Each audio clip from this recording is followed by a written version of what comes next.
Hi, welcome to Project Geospatial. I'm Adam Simmons, and we are at GEOINT 2023 in St. Louis, Missouri. So back with me, it's been a couple years since I talked to you, Kevin, actually on camera. Kevin Pomfret, right? Yep. So Kevin, could you give us a little bit of insight into your background, remind us who you are per se, and what you're up to in the community? Sure. So I started out, my first job out of college was as a satellite imagery analyst for NPIC, which is a predecessor to NGA. And I did that for several years. And I was just having a conversation with Keith Mosback, actually, and it was the best job. My best job ever was when I was 22.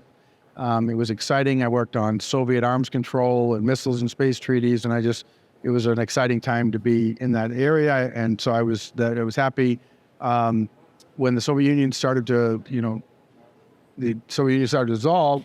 I decided to go to law school, and since then, for almost 30 years now, I've been a practicing attorney at several firms. I practice in, right now I'm in Northern Virginia, in Tyson's area, and I'm a corporate lawyer by training, but a lot of my practice has been around the legal and policy issues around geospatial information. And I believe that those issues are becoming increasingly important for the success of this community. And so I work with a number of countries. I work with a number of businesses. I teach at Johns Hopkins University and on geospatial law and ethics. And I'm actually writing a textbook on it as well. Awesome. Okay. You're writing. When can we expect maybe to see that book? Maybe a question for another day. Yeah, no, I owe the publisher the draft by the 1st of October. Okay. I'm still on track for that. We'll see if I can make that. But it's a compilation of all the work that I've been doing over the years, and then I brought it into the teaching, and so I thought a textbook was of value, and thankfully a well-respected publisher agreed. So we'll look forward to that when it comes out. Can you go into not too much detail, but maybe touch on some of the examples of what does it mean to do law and geospatial, and give folks an insight to what does that mean? So there's several different areas that I think of when I talk about it, right? So I think about the legal issues associated with the collection, use, distribution, storage of geospatial data. Well, like licensing, for example. Licensing is certainly part of it. Privacy is another issue. Government contracts is another issue. The national security export controls are an issue. Data itself, putting aside even the technology associated with the data itself, is a new and emerging area of the law. When I went to law school, you didn't talk about data as an area, but now you've got with AI, with big data. I like to say that the geospatial community was big data before big data was cool. And now, as regulators are starting to look at it for privacy concerns, and you start thinking about ChatGPT, how getting data and integrating and test data, all these issues are things that the geospatial community have been dealing with for a while, but there wasn't that much of a legal and regulatory framework around it, partly because laws and policies tend to be reactive, not proactive, partly because the U.S. government has been the primary customer for many of the technologies, and they have their own body of law that you need to follow. So, I do a lot of work with government contracting and FAR and things like that. But also, partly because the technologies have gotten so much better. They're cheaper, they're faster, they're more ubiquitous. And so issues around privacy, using them in real time in decision-making, and the liabilities associated with that. Is the data the right quality? Is it the right temporal aspect? Is it complete? All those aspects are things that I think communities and organizations within this community are dealing with. And I put all those in the bucket of geospatial. Okay, no, great. So one example I was hearing, for example, on the floor, and I didn't realize, and tell me if this kind of falls under the purview, was, some manufacturers, for example, some of the RF companies stopped producing and manufacturing satellites in the United States because it's easier to manufacture and push the manufacturing to Europe than import the data in the United States from an ITAR's perspective. And do you deal with ITAR's issues like that too? Yeah, so that's part of the export control, both ITAR with respect to the hardware and the software. Yeah. But there are also increasingly regulations on the data itself, depending on how it's collected for certain systems. And I think it's going to be really interesting to see how the U.S. government handles some of the new technologies and sensors and the data types that are being collected. So hyperspectral, thermal IR, LIDAR, all of these are creating new challenges for the U.S. government. And yes, export control is a big part of that. National security issues associated with that is a big part of it. Intellectual property rights, like you said, licensing. If you have data set, you license it to someone else, when does it become a derivative product that they have owned themselves, and when does it become a product that you have rights, you still have rights in, right? Yeah. Being able to make sure that you get the right attribution, you get the right royalty payment. There's a lot of aspects to that in licensing that, again, you didn't necessarily have to deal with the U.S. government. The government has its own licensing regime around the FAR, but now in the commercial setting, you need to think about. Excellent.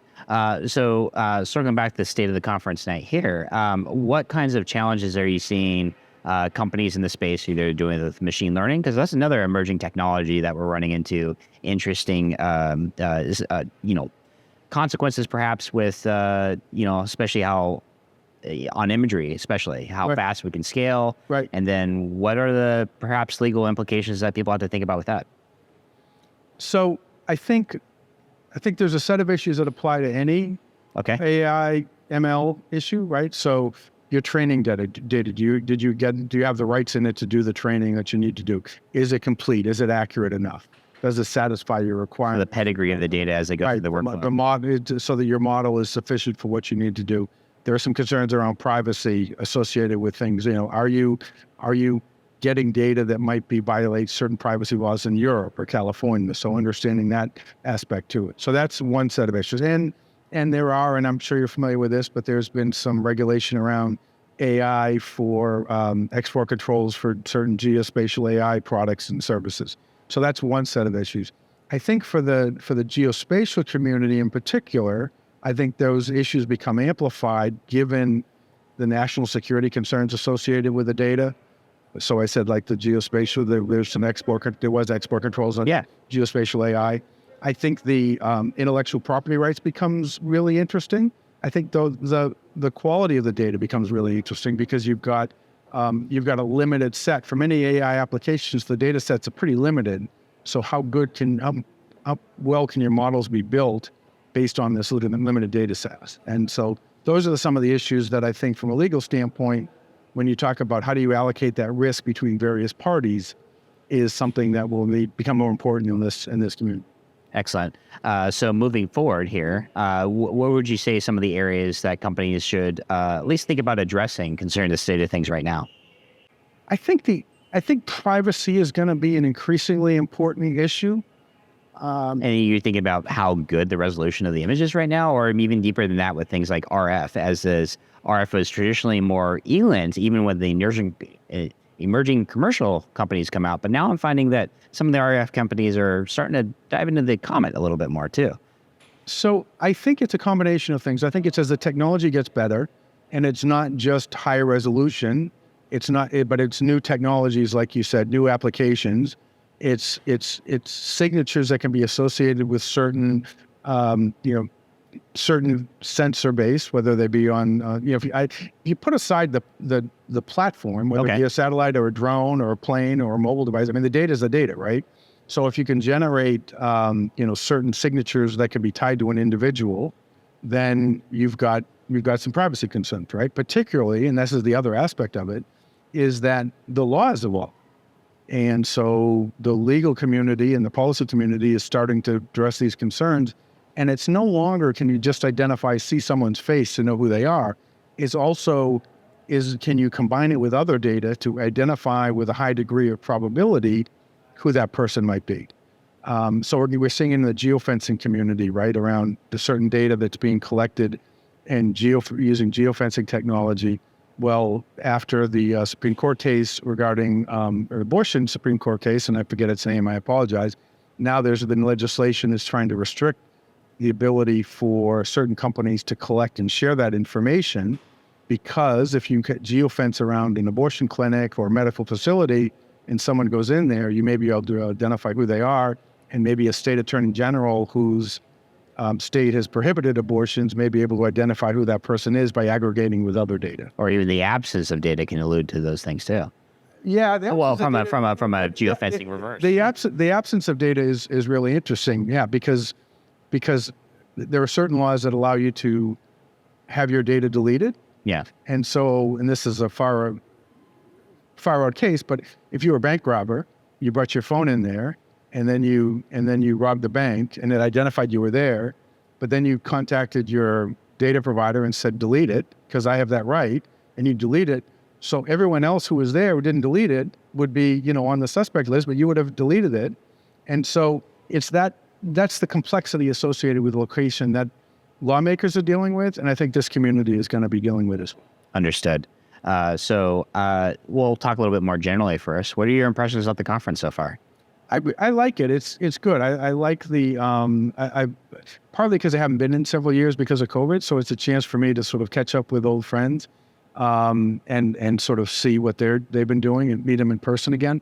I really like coming out, as I said, as an imagery analyst. I like all these new companies that are doing some really interesting things around satellite imagery. Well, on that note, going back to your roots as an imagery analyst, what's kind of the most exciting kind of sensor or things that, man, I wish I had that when I was doing the analysis, Rad? Or what's kind of like, if I were to go back to analysis, I mean, not that you would, but you're like, I want to dive into this sensor. With you, I don't think I have the capabilities to be able to figure out how to deal with all these types of type. But I mean, I think it takes someone, and I had this conversation in the hall earlier today. Back when I started in the mid 80s, they were just taking kids right out of college. If you could tie your shoe and you had a degree, you could become an imagery analyst. They would train you to do that because, the type of data was limited and there was a lot of, it was very manual process. Sure. They could do that. Now, you have to be so smart, so technologically savvy. You had to be, understand how all these work together. I don't think I would have had the capabilities to do it. I like the fact that these new sensor types are coming in, and they are changing, in my mind, the game, what's possible to be done. I'm sure and I don't have my clearance, but I'm sure there's some classified systems that have things that I can't even imagine. Yeah. But if I can imagine what they have here, I think that's incredible. And they're just some really smart people who are doing some really cool things. And I like that. Well, go to one that's kind of impressed me and just kind of hear your thoughts on it, and not to put too much of a plug because they don't sponsor us, by the way. So, but Umbra Space, their new radar constellation is impressive. But what's more impressive is their licensing practice that they're putting out there. They're applying Creative Commons to all their archive imagery products. Not just Creative Commons, but pretty much all their sample data is they're giving companies the ability to just sell it right off the bat. Very, very broad. Right. They're branding very broad rights. I agree. Exactly. So what do you see as the possible implications of a company doing something like that? I think it's fascinating. Yeah. I am intrigued by Joe Morrison's articles about why and what it's going to do, and seeing the success of the company. I think it's really interesting. As a lawyer, as a fan of the technology, I hope they succeed. I hope all these companies succeed. As a lawyer, I'm really intrigued to see how that works out. I've had this conversations with Joe. I think for certain business models it works. For other business models, it might not work. And understanding which those business models are, and I think that goes to the quality of the data, the temporal of the data, the type of data that it is, and how you're pricing and all. There's so many different aspects to it. So I really find that fascinating, and it'll be interesting to see what it does, because it not just implicates them, right? Because other folks who are in that same area, have to take a look at what they're doing, and do they fight it? Do they copy it? So I think it's fascinating. I do. I don't want to say I'm skeptical, because I'm not, because they've given this a lot of thought. Yeah. I'm really interested to see how it plays out. Excellent. Well, as we wrap up, do you have any final words of inspiration for any young people who might want to get involved with the industry or the career field, as we like to pass on our knowledge to academia or students who are rising interest in what we do? What keeps you inspired about the industry?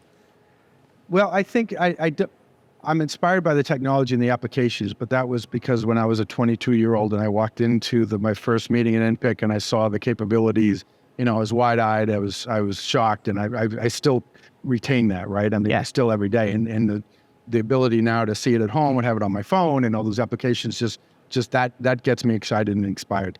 I do think that there are a host of other issues that's going to be important for this community to succeed. I mean, I think that on the commercial side, some of these legal and policy issues are going to be more important. So companies who want to sell in the commercial market, so they want to sell to big enterprises who have a big, team of lawyers who are poring over these documents and who are very risk adverse. Understanding that and helping businesses understand that to assess their risk, to mitigate that risk, is going to be increasingly important. So part of the reason I'm teaching, part of the reason that I'm writing is because I think geospatial professionals need to understand that and where lawyers are coming from to make them better professionals. And frankly, to be able to talk to lawyers about it, because lawyers tend to be insular themselves and they're not going to come here necessarily.